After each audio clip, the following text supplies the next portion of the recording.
नमस्कार साथियों। आज हम बात करेंगे एनसीसी के ऊपर। जैसा कि आप सबको विदित है कि अब 9 दिसंबर को राजस्थान में और उसके साथ ही अन्य प्रदेशों में भी एनसीसी की भर्ती प्रक्रिया स्टार्ट होने वाली है। एनसीसी का क्या महत्व है, क्यों लेना चाहिए हमें एनसीसी, शिक्षा के साथ क्या क्या फ़ायदे हैं एनसीसी के, इसके ऊपर आज हम थोड़ा सा चर्चा करेंगे। जैसा कि आपको विदित है कि 9 तारीख से एनसीसी के कई कॉलेजों में एडमिशन स्टार्ट होने वाले हैं, तो एनसीसी के ऊपर आज हम थोड़ा सा प्रकाश डालते हैं और समझते हैं कि एनसीसी क्यों आवश्यकता है आज के समय में। दोस्तों, जैसे कि आपको पता है कि एनसीसी नेशनल कैडेट कोर की स्थापना 16 अप्रैल 1948 के दिन हुई थी। तब से प्रति वर्ष यह अपने नज़दीक के जो संबंधित कॉलेज और स्कूल के माध्यम से युवाओं का चयन करती है और उन्हें विशेष प्रशिक्षण देकर डिफेंस की सेकंड लाइन के लिए हमेशा तैयार रखती है। एनसीसी का मतलब केवल डिफेंसिव प्रोटेक्टिव से न देखकर हम ये देखेंगे कि इसका जो मेन मोटो है वो है एकता और अनुशासन। क्योंकि हमारे भारतवर्ष में विभिन्न प्रकार की कम्युनिटी के लोग रहते हैं, उनके अंदर एकता बना के रखना स्टूडेंट लाइफ से ही उनको ये सिखाया जाता है। साथ ही साथ आगामी क्षेत्रों में उनको किस तरह से सामंजस्य से बिठा के आपस में काम करना है वह सिखाया जाता है। और दूसरी बड़ी बात, अनुशासन। आज के युवाओं को अनुशासित रहने का जो एक संबल पाठ पढ़ाया जाता है वो एनसीसी के माध्यम से पढ़ाया जाता है। तो एनसीसी किस तरह से हम ले सकते हैं? एनसीसी के 2 भाग हैं दोस्तों। पहला है जूनियर डिवीजन, दूसरा है सीनियर डिवीजन। जूनियर डिवीजन में क्लास 11th और 12th में एडमिशन ले सकते हैं। साथ ही साथ कहीं कहीं 9th और 10th के स्कूल क्षेत्र से भी स्टार्ट हो जाते हैं। वह हमें पता करना पड़ेगा हमारे संबंधित एनसीसी बटालियन के माध्यम से। दूसरा जो सीनियर डिवीजन है वो हो जाता है कॉलेज की शिक्षा के प्रारंभिक वर्ष से, यानी प्रथम वर्ष से। तो कॉलेज की प्रथम वर्ष फर्स्ट ईयर से साथ ही एनसीसी की प्रक्रिया स्टार्ट हो जाती है। इसमें एनसीसी के कुछ अधिकारी आते हैं और कॉलेज कैंपस में एक भर्ती प्रक्रिया के माध्यम से युवाओं का चयन करती है।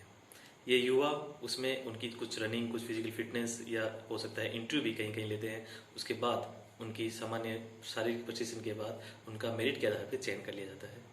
फिर उन्हें फर्स्ट ईयर के बाद first year, second year and final year group A, B and C type के सर्टिफिकेट प्रदान किए जाते हैं। क्लास जैसे ही उनका फर्स्ट ईयर हो जाता है, उनको कुछ परीक्षा पास करने के बाद सर्टिफिकेट ए प्रदान किया जाता है और सेकेंड ईयर में सर्टिफिकेट बी और उसके बाद फाइनल ईयर में सेकेंड सर्टिफिकेट सी। जो सी सर्टिफिकेट होल्डर होते हैं वह उच्च वरीयता और सर्वश्रेष्ठ एनसीसी के कैडेट माने जाते हैं, क्योंकि यह प्रक्रिया 3 साल तक कंटिन्यू एनसीसी में रहने के बाद उन्हीं लोगों को प्रदान की जाती है जिन्होंने अपना चयन प्रक्रिया और इन 2 विगत वर्षों में उन्होंने अपना सर्वश्रेष्ठ प्रदर्शन किया है और एनसीसी सी सर्टिफिकेट में उन्होंने उच्च वरीयता से पास की है। इस एनसीसी के अंदर उनको सामान्य सैन्य प्रशिक्षण भी दिया जाता है, जैसे स्मॉल वेपन .22 राइफल के साथ फायरिंग है, ड्रिल है, कोई सदा एयरफोर्स और नेवी और आर्मी अनेक प्रकार के साहसिक कैंप भी आयोजित कराती है। उन कैंप के माध्यम से यह पूरे भारतवर्ष को जानने का उनको मौका मिलता है और साहसिक कैंपों से इन्हें अपने जीवन को और निखारने का मौका मिलता है। एनसीसी सी सर्टिफिकेट पास करने के बाद बारी आती है अब रोजगार की। तो दोस्तों, रोजगार के लिए हम बात करेंगे। डिफेंस ही एक ऐसा सेक्टर नहीं है कि एनसीसी के थ्रू आप जा सकते हो। इसके अलावा डिफेंस के अलावा विभिन्न प्रकार के ऐसे संगठन हैं गवर्नमेंट सेक्टर जिनमें एनसीसी वालों को विशेष वरीयता दी जाती है।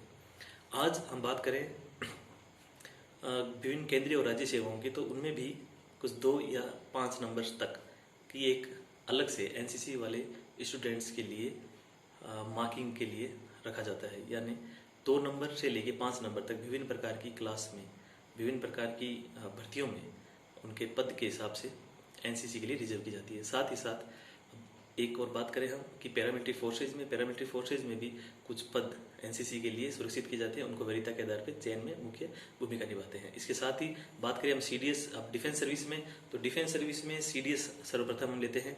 सीडीएस कंबाइंड डिफेंस सर्विसेज का जो एग्ज़ाम है उसमें एनसीसी वाले बच्चों के लिए अलग से सीट रिजर्व की जाती है। साथ ही साथ आर्मी के अंदर एनसीसी सी सर्टिफिकेट जो होल्डर है उनके लिए 50 प्रति वर्ष, माफ़ी चाहता हूँ, साल में 2 बार 50 सीटें रिजर्व के साथ उनकी वैकेंसी निकलती है, जो डायरेक्ट आर्मी ऑफिसर्स के लिए कमीशन लेते हैं और उनकी ओटीए गया और ओटीए चेन्नई में उनका प्रशिक्षण किया जाता है। उसके पश्चात वे लेफ्टिनेंट मानक पद पर अपनी पोस्टिंग को पाते हैं। साथ ही साथ बात करेंगे भारतीय वायुसेना और नौसेना में, तो वहाँ भी इसी प्रकार का सिस्टम है। 10% reservation NCC C certificate air wing के लिए और 5% एनसीसी नेवल विंग के लिए रिजर्व की जाती है। अब दोस्तों बात करते हैं हम बिलो ऑफिसर रैंक की। तो बिलो ऑफिसर रैंक में जहां एनसीसी सी सर्टिफिकेट वाले हैं, उनको बात करें हम सिपाही लेवल के आर्मी में, तो वहाँ विदाउट एग्जाम, बस उनको केवल फिजिकल पास करना होता है, मेडिकल पास करना होता है, उनको एग्जाम नहीं दिया जाता, विदाउट एग्जाम उनको पास करने की सुविधा दी गई है। साथ ही साथ अब हम बात करें क्लर्क एसकेटी की, तो वहाँ पर उनके लिए कुछ परसेंटेज फिक्स किए जाते हैं, उनको वरीयता दी जाती है उन क्षेत्र में। तो दोस्तों ये थी एनसीसी की मेन भूमिका। और इन सबसे रोजगार से सबसे ऊपर मैं तो ये मानूंगा कि एनसीसी जो लेते हैं अपने जीवन में, वो एक सफल इंसान बनते हैं। क्यों? क्योंकि उनके अंदर एकता रहती है, उनके अंदर अनुशासन रहता है। समाज के अंदर ऐसे ही युवाओं की आवश्यकता है जो इस देश को एकता और अनुशासन के साथ रख सके और समय आने पर देश के लिए हमेशा तत्पर रहे। जय हिंद, जय भारत। तो मित्रों, आपसे यही निवेदन है कि आने वाले इस 9 दिसंबर को हमारे नियर बाई कॉलेज में एनसीसी की भर्ती है। अपने जान पहचान परिचित लोगों को एनसीसी के लिए जरूर प्रोत्साहन दें, उन्हें वहां उस भर्ती के लिए भेजें। जय गुरु महाराज की।